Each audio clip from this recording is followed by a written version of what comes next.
Hello, I'm Captain Jack and welcome to the Hangar Bay. On this channel, we take a deep dive into the best starships, technology, and more from your favourite sci-fi universes. Today, we're talking about a starship that was feared, a starship that was once a sign of prestige and power for the Goa'uld System Lords. In this Stargate Starships Explained video, we're breaking down the Ha'tak-class Mothership. This starship served as the main capital ship class employed by most Goa'uld System Lords. However, with the advancement of technology by other races, the Ha'tak would soon fall behind compared to other galactic powers. Remember, for the latest videos, make sure to hit that subscribe button. If you want to support the research and development of the Hangar Bay's videos, consider hitting that join button to get early access and more perks. Let us know what you think of this ship in the comments below.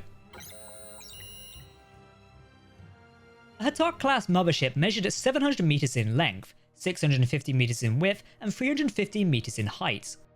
The design of this mothership consists of two sections. The main section was the golden triangle base pyramid, which was built into the center of the vessel. As was the case with most Goa'uld technology, it was evocative of an Egyptian pyramid. This section contained the majority of the primary systems, as well as the command areas and the glider bay. The outer structure of the mothership housed the vessel's weapons. The weapons installed on the vessel were vast in terms of the armament. Around 60 high-power staff cannons were scattered around the exterior superstructure. These cannons were multi-purpose in design, being able to be used for ship-to-ship combat or orbital bombardment. Defense system-wise, the shields of the Ha'tak-class vessel were able to protect them from significant damage. When it comes to ship-v-ship combat, the shields can withstand extended amounts of firepower from other Ha'tak vessels. They're also strong enough to withstand both the radiation and heat from the corona of a blue giant for around 9 hours. They were even strong enough to withstand a Nakoda-enhanced Mark 12A nuclear warhead with a 1000 megaton yield. This did not seem to affect the strength of the Ha'tak shields. While strong, the shields are no match for vessels of superior designs, such as the Asgard, Tolan, or later Tari ship weaponry. Even worse, the Ori motherships made light work of Ha'taks, as their shields were unable to withstand the power of the Ori main weapon.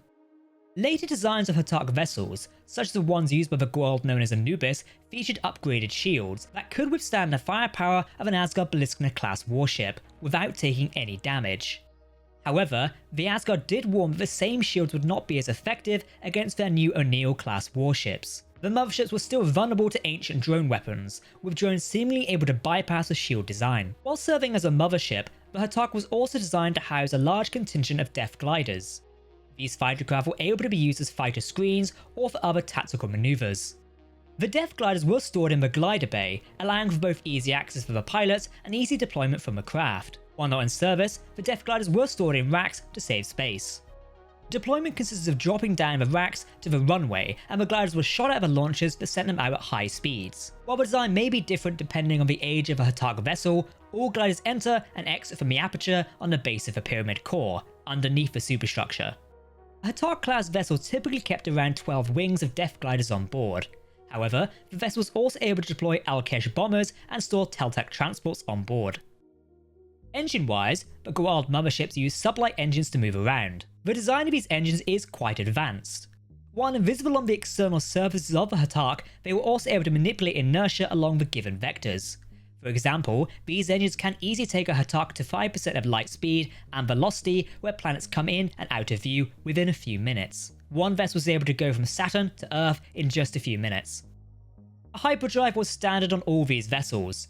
The system was able to propel a Ha'tak through hyperspace at 32,000 times the speed of light. While advanced, the system is incapable of intergalactic travel. For example, it would take over 125 years for a vessel of this design to move from a distant galaxy and return to the Milky Way galaxy. The standard Ha'tak design did not possess a cloaking device. However, a fleet of vessels built by the System Lord Sokar and under the control of Apophis was outfitted with cloaking devices. They were used during a meeting with Heru'ur at the site of an alien minefield in the Tobin system. It seems this technology was rare, as after the death of Apophis in 2001, no other Ha'tak vessel is known to have used a cloaking device. Passive systems installed include communications, main computer cores, ship sensors, transportation devices known as ring transporters, and more. Later Goa'uld Ha'taks were able to be fitted with the Asgard beaming technology, thanks to Anubis discovering how to build it. Still, the rings were used quite effectively. One of the key interior locations of the Ha'tak was the Peltac, which would be the bridge of a mothership. This location was built into the pyramid core and positioned slightly above the superstructure to avoid obstructing the view into space. The position of a peltac designated the front of the vessel. Once again, depending on the age and design of the Ha'tak, the design of the bridge area varies from ship to ship. The main difference is the size. The main controls for the starship are also located here. Other locations included the cargo room, which stored weapons, treasure, nakoda, or whatever else the Goa'uld fancied transporting around.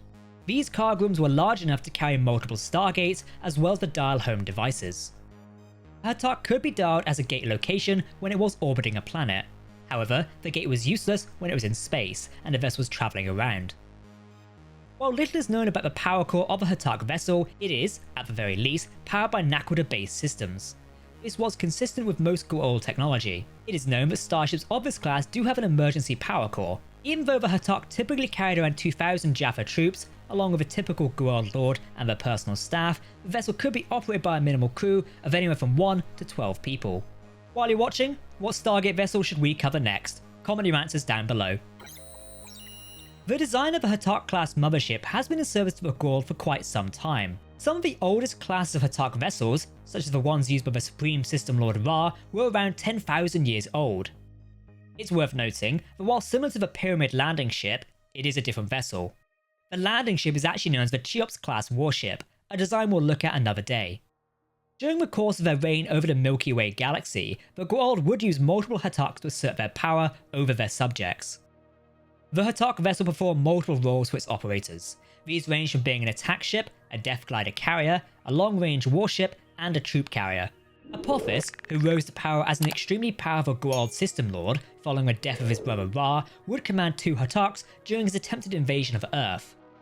While Apophis would command one of the Ha'taks, his Goa'uld son, Chlorel, would command the other. The lead Ha'tak was able to withstand a nakoda-enhanced nuclear warhead launched from Earth. SG-1, led by Colonel Jack O'Neill, was able to gate aboard Chlorel's vessel and successfully infiltrate the starship. While fighting through the vessel's complement of Jaffa soldiers, they were able to take the Goa'uld Lord hostage and pilot the Ha'taks closer together once they had exited hyperspace above Earth. SG-1 disabled Chlorel's Ha'tak, gated aboard Apophis's vessel and disabled the shields using grenades. After rigging C4 to one of the vessels, they escaped via Death Glider fighters. The C4 detonated, with Chlorel's vessel exploding and destroying Apophis's Ha'tak in the process via way of an aftershock. SG-1 and other members of Stargate Command frequently went up against Goa'uld Ha'tak-class vessels.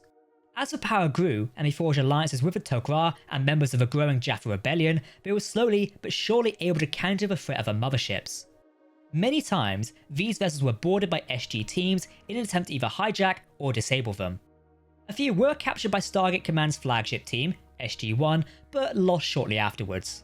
In 2004, System Lord Anubis would attempt to eliminate Earth via way of his amassed Goa'uld fleet. While he would command the starships from his mothership, which was a unique design, the rest of his fleet were made up of around 30 plus Ha'tak vessels. These arrived in Earth orbit, where Anubis would dispatch 3 Ha'tak vessels to eliminate the USS Nimitz battle group. His force of Death Gliders and Al-Kesh were then dispatched to Antarctica to stop SG-1. While the Earth vessel Prometheus, which had expended her ordnance, attempted to make a last stand against the Goa'uld fleet, the Ha'taks targeted the vessel and the outpost location. Thankfully for the population of Earth, the Prometheus crew, and SG-1, Colonel Jack O'Neill was able to activate the ancient Antarctica weapons platform and deploy ancient drone weapons to take out the fleet.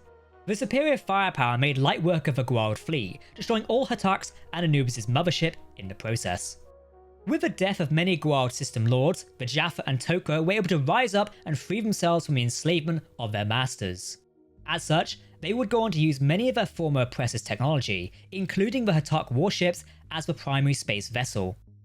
Master Braytag and Teal'c would both use Ha'tak-class vessels at various times. As humanity eventually launched their new Daedalus-class warships, the Ha'taks did not pose as big of a threat to Earth as they once did. While still not able to cripple a mothership, vessels like the Odyssey could still hold their own against the feared warship design. The Battle of P3Y-229, otherwise known as the Battle of the Supergate, saw the Free Jaffa Nation, Tok'ra, and the Lucian Alliance dispatch a combined fleet of 13 Ha'taks to combat the Ori threat. Alongside 2 Daedalus-class battlecruisers from Earth and 1 Asgard warship, the Allied fleet made a valiant stand against the invading forces. Unfortunately, 12 of the Ha'tak vessels, along with the Earth vessel Korolev, were all lost in the engagement. Following the downfall of the Goa'uld System Lords and their grip on the galaxy falling apart, the Lucian Alliance would eventually use the Ha'tak motherships to enforce their control on the planets. Multiple Lucian Alliance-controlled Ha'taks would later attack Icarus Base, an outpost under the command of the Tari. Thankfully for humanity, the outpost was defended by troops on the ground, and the USS George Hammond was in orbit. The Ha'tak's bombardment of the planet caused the core of the world, which was made of Naquadria, to become unstable. The core went critical after Icarus-based personnel used the Stargate to dial the Destiny. Hammond was able to escape, but when the planet exploded, all 3 Ha'taks were caught in the explosion and destroyed along with the other Lucian Alliance forces. It's worth noting that due to the long operation of the Ha'tak-class design, many different variations of the ship have come and gone. For example, some exist mainly as transport vessels for the purpose of planetary invasions, while others were configured for ship-to-ship combat. It seems it depends on the intended use of the design, as well as the battle plans of the commanding officer or system lord. The Goa'uld Ha'tak would first appear in Stargate SG-1 Season 1, Episode 15. During its first appearance, the starship is identified as a Goa'uld attack ship. The design properly appears in the Season 1 episode, There But the Grace of God. From there on out, it becomes a familiar sight in the Stargate franchise. The design of the Ha'tak was conceived by illustrator Ken Rabel, under the supervision of production designer Richard Hoodlin and Stargate SG-1 art director Bridget McGuire. Sadly, Ken passed away after a battle of ALS while working on the series known as Arrow. You can see some of Ken's Ha'tak-class concept artwork on screen now. That's our complete breakdown of a Ha'tak-class vessel from the Stargate franchise. What did you think of this vessel? Is it one you would command, or do you prefer another race's designs? To continue the Stargate Starship videos here on the Hangar Bay, hit that subscribe button, and click the playlist on the end screen to see our videos on the Daedalus class, Prometheus class, and Asgard warships. While watching, comment on which Stargate vessel we should look at next. That's the end of this video. I've been Captain Jack in the Hangar Bay. Remember, if you're talking about science fiction, we want to hear about it.